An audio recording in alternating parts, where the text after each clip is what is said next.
Come with ActionAid on this journey to Taraba State, where ActionAid, with funding from ECOWAS Commission and the Spanish Agency for International Development Cooperation, is making sure school kids in 2 border communities get nutritious meals every day through the innovative school feeding program. But this isn't just about food. It's about keeping children in school and making sure policies are in place to sustain this for the long run. So, the team, ActionAid staff, our partner WACHEF, representatives from ECOWAS, key government officials, including the National Program Manager of the Federal Government's Renewed Hope Homegrown School Feeding, and representative from the Vice President's Office, touched down in Taraba a day early.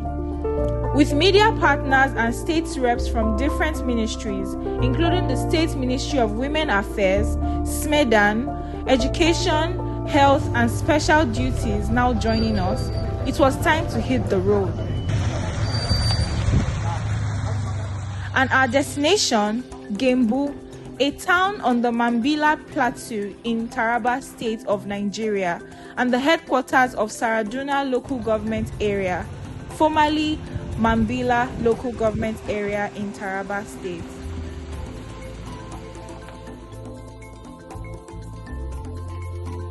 Of course, we made the usual stops, grabbed some food, stretched our legs, said a quick prayer, and refueled. And at some point, I just had to ask the Deputy Country Director, Sueba, how the journey was treating her. Almost 4 hours? Yes. We have 4 more hours to go. How are you feeling about it? No, interesting. I think the last time I was here is almost 24 years back to Gashaka here. Because even the local rice program is in the other areas. So this place is like, it's an interesting journey. Something to remember. Especially that we are going to have opportunity to see this new change, new phase of life for the people in this area. School is up the hill and they don't have opportunity for school feeding. So let's see what we're going to find. Finally, we rode into Gembu a little past 7 p.m., checked into the hotel and called it a night, because tomorrow the real work begins.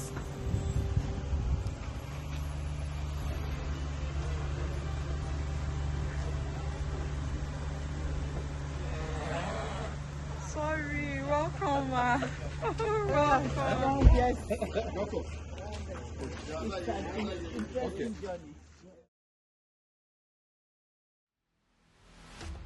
It's day 1, and we're kicking things off with the inception meeting and official project launch.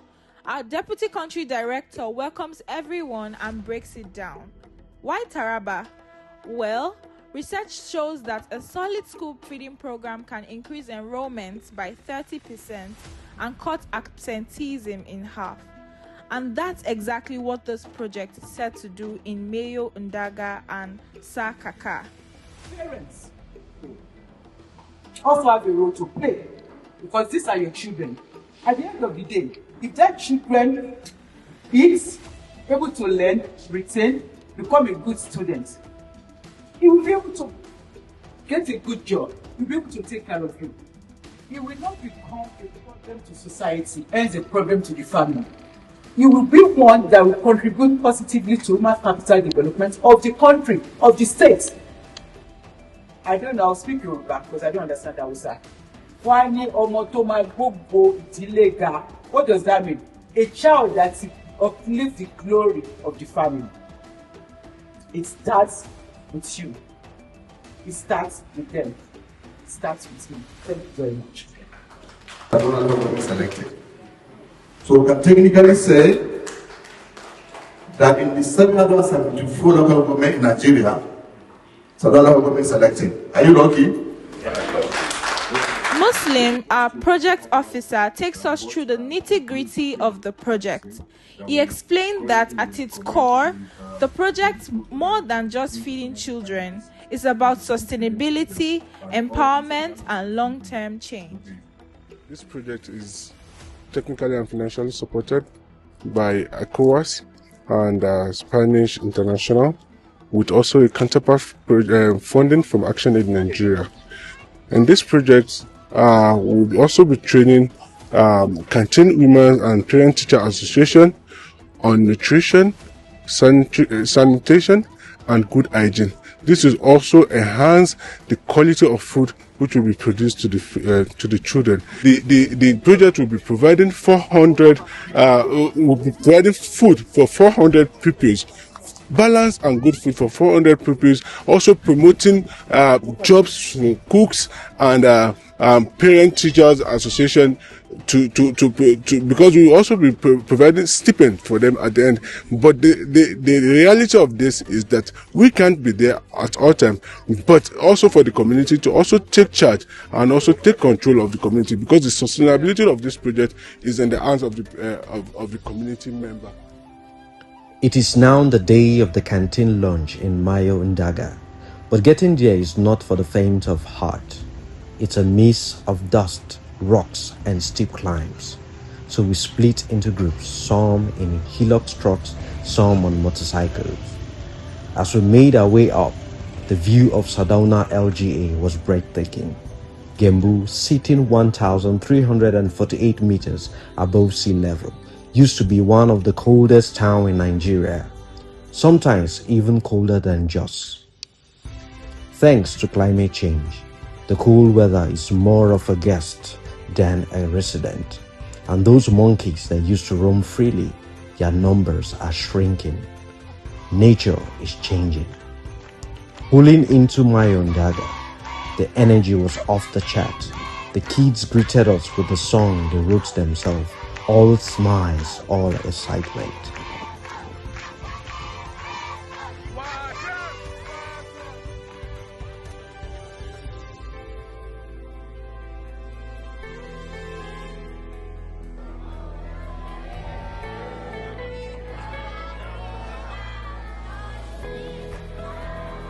Then for the big moment, which is the canteen lunch, the Deputy Country Director, Suwaiba Mohammed Dankabo, and Dr. Princess Adiremi from the Renew Hope School Feeding Project did the honors. And just like that, the kids got their first meal. Very yummy. Jollof rice with beef and fruit. And let's be real, one fruit a day keeps the doctor away. Our next stop was Sankaka. And let me tell you, this journey was next level. The road is literally non-existent, so we did what had to be done. We all rode on about 25 motorcycles, 2 hours of bumpy riding, and even a boat ride to get the bikes across the river. Yep, we went all in. Well, let me first appreciate this strategic partnership between ActionAid Nigeria, the Spanish government's International Development Corporation, and then ECOWAS. For us, we take calculated risk. Okay. Wherever the poor and excluded are, we follow to meet and then, engage with their cause of denials and, challenges in solidarity. This is a school feeding program, just an entry to the child, to achieving the child's development through education. But we believe that the feeding alone will not solve the problem. There are many other challenges. How many teachers are in this school? How many children are in the school? You can see the infrastructure is already dilapidating. Yeah. You can see that the quality in terms of children protection and children security to school, and then the issue of we are seeing toilets here. To the extent what extent is being kept is another thing. We want to see that a child has an all-round development. They get quality education that will inform their development to adulthood and become the citizens of that Nigeria want as uphold citizens. So look at the distance. They came from here. If every child has to climb to this place to school, definitely that is not an easy task. The hunger that is affecting everybody, including their parents, the level of poverty, which is already increasing. You can see the level of stops and the taxes that are, going through. If if a woman is pregnant here, talking about delivery and complications at birth is not really, it's not very easy. So we have seen a lot of challenges, and we're calling our government to really consider putting these people as we budget for the state development in terms of access to quality services, gender responsive services to development. Let people decide what they want. And just like we have polling units everywhere, let us have development everywhere. The governor, the commissioners, and everybody needs to be visiting these places, reckon with the people what they are going through, and help them to achieve their development needs. People are suffering. It's not easy. The food is not available. Some people told us yesterday that they are eating from hand to mouth. There's nothing to save. So what it cost them to move sick people? That's the people who are sick from the community to Jalingo to access healthcare services.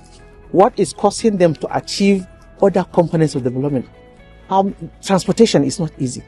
So I think government needs to sit down and re-strategize how we govern Nigerians. What are citizens going through? What do they need? And how do we ensure accountable governance for everybody from national, state, and the local level? On arrival, the village head and his council were ready for us. They didn't just welcome us, they made one thing very clear. If anything shady ever happens with the school feeding program, they'll be the first to call it out. After the formalities, we launched the canteen and the kids got their first meal, fried rice with beef. But yes, the fruits were missing. The caterer didn't provide them, and guess what? They were immediately held accountable and had to refund the cost of the missing fruits, because every child deserves a complete meal. Beyond the food, we also set up a school-based management committee in both communities. Canteen mothers, parents, and small-scale women farmers were formed. All came together to make sure the program runs smoothly. Their role is key because keeping this program alive depends on the community. And already, the impact is clear. More kids are showing up to the school because they know a hot meal is waiting for them. Close to the center, that at least on weekly basis or bi-monthly, 2 times in the month, from the local government they can come to see how it's run, and from the community should be on daily basis to see how the students or pupils were fed today, what food was cooked for them, what was the quality of the food, what are the ingredients that was provided in the food on daily basis. And anything outside this should be reported so that it can be checked to ensure that the program is successful. And I want to believe that the success of this program will also determine the success of any other program that will come up, because if this method is used, it will definitely give us the result that we intend to have across the country in our primary schools, as the case will be. So thank you very much. I want to express our gratitude to the organization that have counted us, have enrolled us as part of the beneficiary of this wonderful program. We want to say God will bless this organization, and we're not going to take this program for granted. The Action Aid, we're not going to take this program for granted. We're going to make sure that we protect, we defend, and ensure that your aims and objectives concerning this program be achieved. So we're praying that God should bless Action Aid Nigeria, because we have always been benefiting from your program. So we wish you safe journey back to your own destination, and we're promising you this place is going to be free. I mean, this place is a peaceful place, and we're going to ensure that everything is done the way we want us to do it. Thank you very much. I appreciate you. This is what school feeding is all about. As we wrap up in Gembu, it was clear this is just the beginning. Our local partner, Wachef, will keep this momentum going, making sure the projects stay on track. And for us, we see this as a stepping stone to expanding school feeding across Nigeria and the ECOWAS region. Because no child should have to choose between learning and hunger.